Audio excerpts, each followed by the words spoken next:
ഒളിച്ചോട്ടത്തിലൂടെ വൈറലായ 2 താരങ്ങൾ. പൂജ, അമൽ. പൂജ 5ാം ക്ലാസ്സിലോ കണ്ട പഠിക്കുമ്പോൾ തൊട്ട് തുടങ്ങിയ പ്രണയം വീട്ടിൻ്റെ അടുത്തുള്ള ഒരു പയ്യനുമായിട്ട്, അതായത് അമലുമായിട്ട് പ്രണയത്തിലാകുന്നു. അവർ എത്രയോ വർഷം പ്രണയിച്ചതിന് ശേഷം അവർ ഒളിച്ചോടുമ്പോൾ 10ാം ക്ലാസ്സിലോ കണ്ട ആയതേ ഉള്ളായിരുന്നു. പഠിച്ചുകൊണ്ടിരിക്കുന്ന സമയത്ത് തന്നെ അവർ ഈ പാറമടയിലും അവിടെ എവിടെയും കുന്നും മലയും കല്ലും മുള്ളും ഒക്കെ താണ്ടി അവർ മല കയറി പോകുമായിരുന്നു രണ്ടുപേരും കൂടെ. അമ്മ വീട്ടിൽ നിന്ന് ചോറും എല്ലാം വെച്ച് കെട്ടി മോൾക്ക് കൊടുത്തു വിടും. മോള് മല കയറി പോക്കായിരുന്നു ജോലി. അങ്ങനെ 1-2 പ്രാവശ്യമൊക്കെ മലയിൽ വെച്ചിട്ട് ഇതുപോലെ പോലീസൊക്കെ പിടിച്ചായിരുന്നു. അതൊക്കെ ഒത്തിരി വിഷയങ്ങളൊക്കെ ആയി, കേസൊക്കെ ആയി. അതിനുശേഷമാണ് ഇവർ ഒളിച്ചോടുമ്പോൾ 10ാം ക്ലാസ് 10ലാം കണ്ട പരീക്ഷ എഴുതിക്കൊണ്ടിരിക്കുന്ന സമയത്താണ് ഒളിച്ചോടുന്നത്. വീട്ടിൽ ആരും ഇല്ലാത്ത സമയത്ത് അമ്മുമ്മേരെ വീട്ടിലെ ടെറസിൻ്റെ മണ്ടയിലാം കണ്ട നിന്ന് അവനെ കണ്ണും കവളും കാണിച്ച് അവൻ അങ്ങനെ അങ്ങോട്ടും ഇങ്ങോട്ടും പോകുമ്പോൾ കല്ല് പറക്കി എറിയുമായിരുന്നു എന്നൊക്കെ അവൾ തന്നെയാണ് ഇൻ്റർവ്യൂവിൽ പറയുന്നത്. പൂജ എപ്പോഴും സൈക്കിളിൽ അങ്ങോട്ടും ഇങ്ങോട്ടും തേരാപ്പാര ഉലാത്തുമായിരുന്നു. അങ്ങനെ ആയാണ് നമ്മൾ കൂടുതൽ പ്രണയത്തിലേക്ക് വരുന്നത്. പിന്നെ അമ്മുമ്മ വീട്ടിൽ ഇല്ലാത്ത സമയത്ത് വിളിച്ചപ്പോൾ ഇവൾ പെട്ടിയും കിടക്കെ ഒന്നും എടുക്കാതെ ഉടുതുണിയോടുകൂടി പോവുകയാണ് ചെയ്തത്. എന്നിട്ട് അവൻ്റെ വീട്ടിൽ സംഭവം കൊണ്ടുപോയി. അങ്ങനെ ഒരു അമ്പലത്തിൽ വെച്ച് ഇവർ മാലയിട്ട് ഇവർ ഭയങ്കര അങ്ങ് വൈറലാവുന്നു എന്ന് പറഞ്ഞാൽ പഠിച്ചുകൊണ്ട് നിൽക്കുന്ന സമയത്തുള്ള പ്രണയം, കല്യാണം, അത് ഭയങ്കരതായി മീഡിയ ആഘോഷമാക്കി എടുത്ത് ഇൻ്റർവ്യൂ കൊടുക്കുന്നു. അത്യാവശ്യം 3-4 ചാനലിലൊക്കെ ഇൻ്റർവ്യൂ അങ്ങ് കൊടുക്കുന്നുണ്ട്. ഇത് കണ്ട് പിള്ളേരെല്ലാവരും ചെന്നങ്ങോട്ട് കമൻ്റ് ഇടക്കും. ചേച്ചി എങ്ങനെയാണ് ചേച്ചിയുടെ പിന്നെ ജീവിതകഥ എങ്ങനെയാണ്, പ്രണയ കഥ എങ്ങനെയാണ്, ഒത്തിരി പറഞ്ഞു തരുമോ എന്നൊക്കെ പറഞ്ഞുകൊണ്ട് കുട്ടികളാണ് മുന്നിലേക്ക് വരുന്നത്.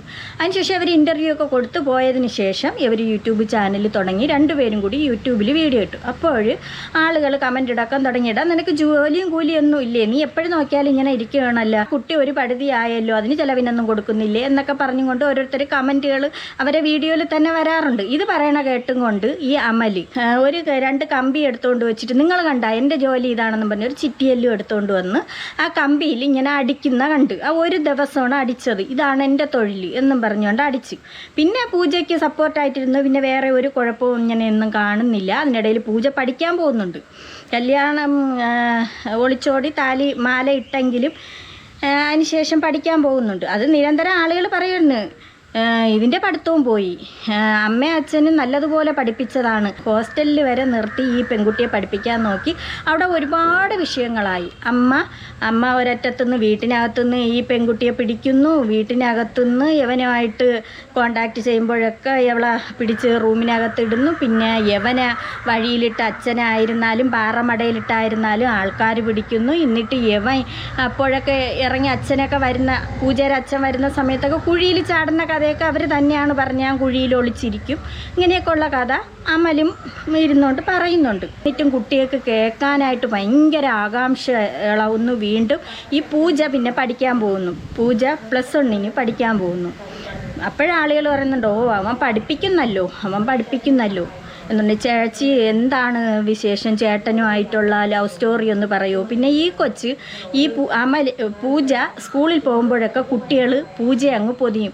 ലവ് സ്റ്റോറി പറയുമോ എന്ന് ചോദിച്ചുകൊണ്ട് വീണ്ടും ഇവരെ ചാനലിലൂടെ ഇവർ ലവ് സ്റ്റോറി പറയൊക്കെ തുടങ്ങി. 1ാം ഭാഗം, 2ാം ഭാഗം, 3ാം ഭാഗം, 4ാം ഭാഗം എന്നും പറഞ്ഞു അതിനെ ഇവരെ റിയാക്ട് ചെയ്ത് വീഡിയോ ഇടുമെങ്കിൽ അവരെ തരത്തിലുള്ള കുട്ടികൾ, അതായത് സ്കൂളിൽ പഠിക്കുന്ന കൊച്ചുകുട്ടികൾ വന്നിട്ട് നിങ്ങൾക്കെന്താ അവരല്ലേ ജീവിക്കണേ എന്നും പറഞ്ഞുകൊണ്ട് ഓരോരുത്തരും വന്ന് കമൻ്റ് ഇടും.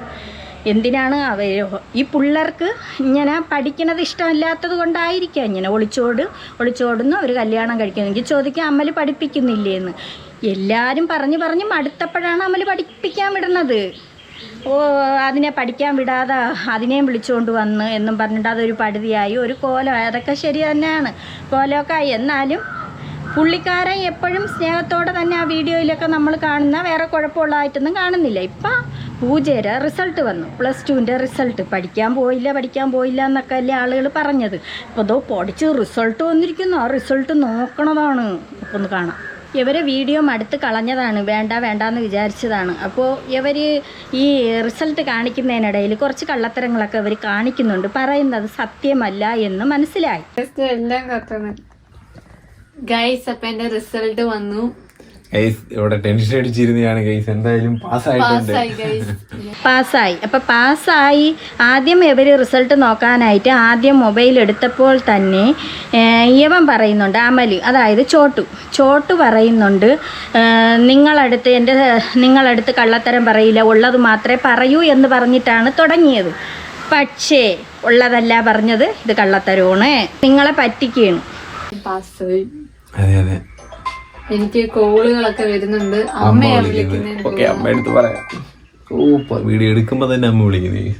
ഹലോ, പാസ്സായി. പാസ്സായി, എല്ലാ വിഷയവും പാസ്സായി. എവിടാ? അങ്ങോട്ട് വരാൻ നിൽക്കുക. അമ്മയാണ് വിളിക്കണം. അപ്പം ഞാൻ വിചാരിച്ചു പൂജയുടെ അമ്മയായിരിക്കും. അവർക്ക് ഭയങ്കര ആഗ്രഹങ്ങളുണ്ടായിരുന്നു ഈ പൂജയെ കൊണ്ട്. പൂജയെ നല്ലതുപോലെ പഠിപ്പിക്കണം. അങ്ങനെ ഇവരെ പ്രണയം കാരണം, ഇവർ രണ്ടുപേരും കൂടെ ഭയങ്കര പ്രണയം കാരണം അതിൽ നിന്ന് പിന്തിരിയിപ്പിച്ച് പൂജയെ ഹോസ്റ്റലിൽ വരെ നിർത്തി നല്ലതുപോലെ പഠിപ്പിച്ച് നല്ല, അവർക്ക് ആഗ്രഹം കാണും, ഡോക്ടറാക്കാനായിരുന്നു ആഗ്രഹം. ചിലപ്പോൾ അങ്ങനെ ആയിരുന്നിട്ടുണ്ട്. നല്ല വിദ്യാഭ്യാസം കൊടുക്കണം, ഒന്നുകിൽ നഴ്സോ ഡോക്ടറോ അങ്ങനെ ഉദ്ദേശമുണ്ടായിരുന്നിട്ടുണ്ട്. ഇവർ ഒരുപാട് ഇവനിൽ നിന്നും പിന്തിരിപ്പിക്കാൻ ശ്രമിച്ചു. പക്ഷേ അവൾ പിന്തിരിയൂല. ആ കുഞ്ഞ് പ്രായ 10ാം ക്ലാസ്സിലൊക്കെ പഠിക്കുമ്പോൾ എത്രയുണ്ട്. ഞാനിപ്പോൾ വിചാരിച്ചത് അമ്മ വിളിക്കുന്നു, ഇവൾ അങ്ങോട്ട് ഡയൽ ചെയ്തു. അപ്പോൾ അമ്മയുടെ അടുത്ത് അപ്പുറത്താണ്ട് ഇരുന്നിട്ട് പറഞ്ഞിട്ടുണ്ട്, അമ്മ ഞാൻ വിളിക്കണമെന്ന് പറഞ്ഞിട്ടുണ്ട്. അങ്ങനെ വിളിക്കുകയാണ്. അമ്മ സംസാരിക്കുന്നുണ്ട്. ഓ പാസ്സായി അമ്മ. അമ്മയെന്ന് പറയണ ചോട്ടുവിൻ്റെ അമ്മ. ചോട്ടുപ്പ വരും വിളിക്കാൻ.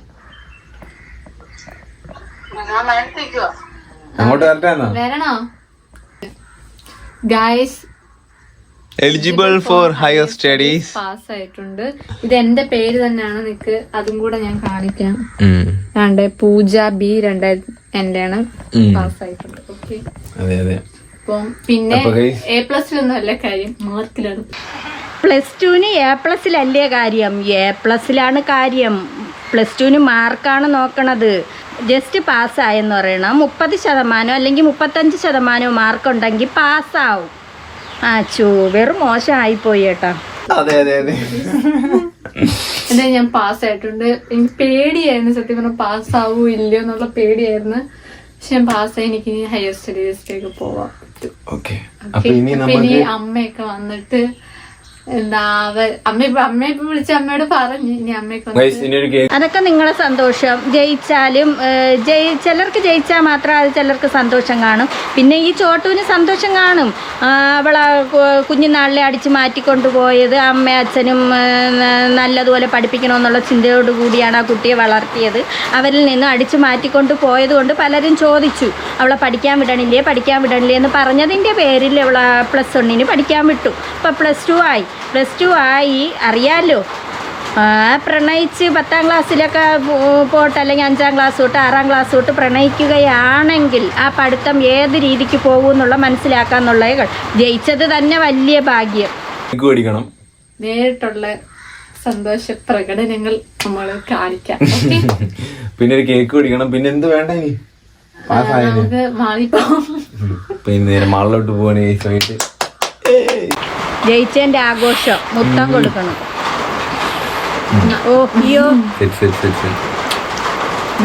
വേറെ എന്തോ കനകം പൊഴിച്ചണക്കാണ് തോന്നണ ജയിച്ചത് കൊണ്ട്. പിന്നെ അവര് മാളിൽ പോകാൻ വേണം, അവര് ആഘോഷിക്കുന്നുണ്ട് ജയിച്ചതിന്റെ സന്തോഷം. അപ്പൊ കൂട്ടിയിട്ട് എന്റെ പെർസെന്റേജ് എനിക്ക് കിട്ടിയത് 90.67% പെർസെന്റേജ് വന്നേക്കുന്നത്. അപ്പോൾ റിസൾട്ട് നമ്മൾ 90.67% A+ വരാനുള്ളതാണല്ല. ഒരു 3-4 A+ Aയും വരാനുള്ളതാണല്ല. അപ്പം ഇത് കള്ളത്തരമല്ലേ? കള്ളം. 30-35% മാർക്കേ ഉള്ളൂ സംഭവം. അതുകൊണ്ടാണ് പിന്നെ പാസ്സായത് മാത്രമേ ഉള്ളൂ. 30-35% മാർക്കേ പൂജയ്ക്കുള്ളൂ. പൂജ കള്ളത്തരം പറയാണ്. ഉള്ള മാർക്ക് എന്തുകൊണ്ട് അത് കാണിക്കുന്നില്ല? ഒരുപാട് കമൻറ്റുകൾ വന്ന് ഈ കുട്ടി പഠിച്ചു, പയ്യൻ പഠിപ്പിച്ചു, അല്ലാതെ അവൾ പഠിത്തം കളഞ്ഞ് നടന്നില്ല. ശരിയാണ്, ഒരുപാട് പേര് പറഞ്ഞ് പഠിപ്പിക്കണമെന്ന്. പിന്നെ പഠിപ്പിക്കാതെ അച്ഛനും അമ്മയും അവർക്ക് പ്രതീക്ഷ ഇങ്ങനെ അല്ലായിരുന്നു. അവളെ നല്ലൊരു നിലയിലാക്കണമെന്നായിരുന്നു അച്ഛൻ്റെ അമ്മയുടെ ആഗ്രഹം. നല്ല ഒരു അച്ഛനും അമ്മയും ആയതുകൊണ്ടാണ് ഇവളെ ഉപദേശിച്ച് ഇവളെ നല്ല രീതിക്ക് കൊണ്ടുവരണം എന്ന് ആ അച്ഛനും അമ്മയും വിചാരിച്ചത്. എന്നിട്ട് അവരെ കണ്ണ് വെട്ടിച്ചാണ് ഒളിച്ചോടിയത്. പിന്നെ ഇതൊക്കെ തന്നെ അനുഭവം. ജയിച്ചതല്ലേ ഉള്ളൂ. 90% മാർക്കുണ്ടെങ്കിൽ A+ ഒക്കെ വരാനുള്ളതാണ്. പൂജയും അമലും കള്ളത്തരം പറയണതാണ്. ഇനി ഇവർക്ക് അഡ്മിഷൻ എവിടെയെങ്കിലും കിട്ടണമെങ്കിൽ തന്നെ പാടാണ്. നിങ്ങൾ പറയുമ്പം ഇങ്ങനെ കള്ളത്തരം പറഞ്ഞ് പോണത് ശരിയല്ല. ശരിയാണ്. നിങ്ങളെ പൂജയുടെ വീട്ടിലുള്ളവരും ബോധിപ്പിക്കാൻ വേണ്ടിയിട്ടായിരിക്കും ഞാൻ പാസ്സായി, എൻ്റെ അച്ഛനും അമ്മയും പഠിപ്പിച്ച അച്ഛൻ ഞാൻ അന്ന് ഇറങ്ങി വന്നെങ്കിൽ എന്ത്, ഞാൻ ജയിച്ചല്ലോ എന്നൊക്കെ ചിലപ്പം അവർ വിചാരിക്കാനായിരിക്കും. പക്ഷേ അങ്ങനെ അല്ല. അവരെ കയ്യിലാണ് നീ ഉണ്ടായിരുന്നെങ്കിൽ ഇന്ന് അന്തസ്സായിട്ട് എവിടെയെങ്കിലും ചെന്ന് എത്തത്തക്ക രീതിക്കുള്ള വിജയം നിനക്ക് കിട്ടുമായിരുന്നു. ഇത് ജയിച്ചതല്ലേ ഉള്ളൂ. നല്ല കാര്യം.